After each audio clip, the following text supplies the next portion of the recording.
ما تسيبكوا بقى من الطريقة التقليدية بتاع البطاطا، او بتكوني لسه بتشويها او حتى بتسلقيها.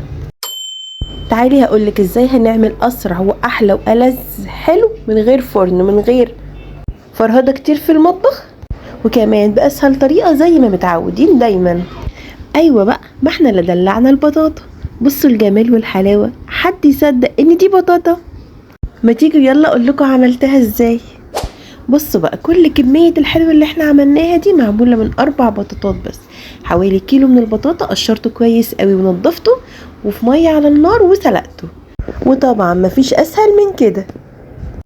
ما بتاخدش حوالي 10 دقايق على النار، بتكون طلعت بالشكل ده، تكون مستوية جدا جدا.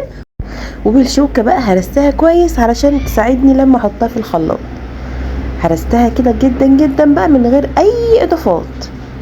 ده بقى سر الوصفة بتاعت النهاردة. باكت كريم كراميل، عبارة عن 2 باكت كراميل و2 باكت من البودرة. نجيب بقى الخلاط بتاعنا. معايا لتر من الحليب، انا بجيبه حليب كامل الدسم كده عشان يبقى بقشطته وغني وطعمه حلو. هحط نص الكمية في الخلاط بتاعي وانزل بنص البطاطا بتاعتي، نص الكمية بس على قد الخلاط بتاعك. وبعد كده بقى بنزل بباكت واحد من بودرة الكريم كراميل، وحوالي 3 معالق من السكر. السكر على حسب الرغبة، ممكن ما تحطيش سكر خالص لو انت سكرك قليل. رشة فانيليا بقى كده، ويلا نضرب الخلاط بتاعنا. خلصنا الخليط نجيبه في حلة حلوة بقى كده، وندلق كمية البطاطا اللي احنا عملناها، ونكرر بقية الكمية برضو. نص كمية الحليب، نص كمية البطاطا اللي كانت فاضلة معانا، باكت من بودرة الكريم كراميل، ورشة فانيليا، وحوالي 3 معالق من السكر. عايز اقول لكم ان 3 معالق مظبوطين جدا جدا على الكمية وعلى الخلاط.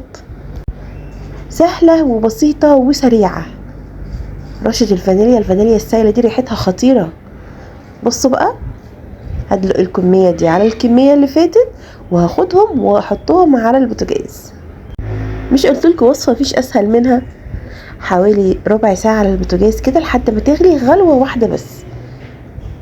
اللبن مع بودرة الكراميل مع البطاطا يغلوا غلوة، بحيث ان السكر كمان يدوب جدا. بصوا بس كده كده الوصفة بتاعت النهاردة جاهزة معانا. نجيب بقى بولات صغيرة، عندك بولات الكراميل، اي اطباق باي اشكال هتنفع في الوصفة بتاعت النهاردة. نفتح بقى كده الاكياس بتاعت الكراميل. طبعا انا مزودتش السكر في الخلاط علشان الكراميل برضو مسكر، وهيدي للبطاطا طعم حلو قوي.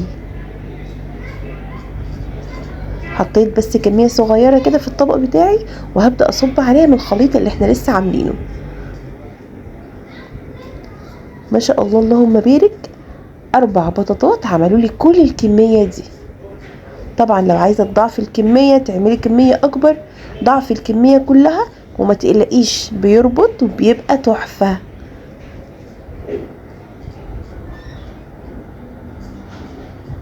بصوا كده وعدوا وشوفوا معايا هتعمل معايا كمية قد ايه. اللهم صل وسلم وبارك على سيدنا محمد وعلى آله وصحبه وسلم.